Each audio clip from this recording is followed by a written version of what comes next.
الحمد لله الذي أنزل على عبده الكتاب ولم يجعل له عوجا قيما لينذر بأسا شديدا من لدنه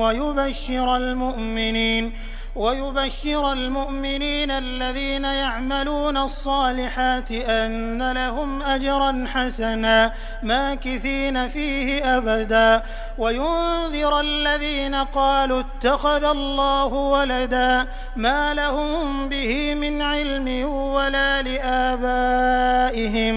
كبرت كلمة تخرج من أفواههم إن يقولون إلا كذبا فلعلك باخع نفسك على آثارهم إن لم يؤمنوا بهذا الحديث أسفا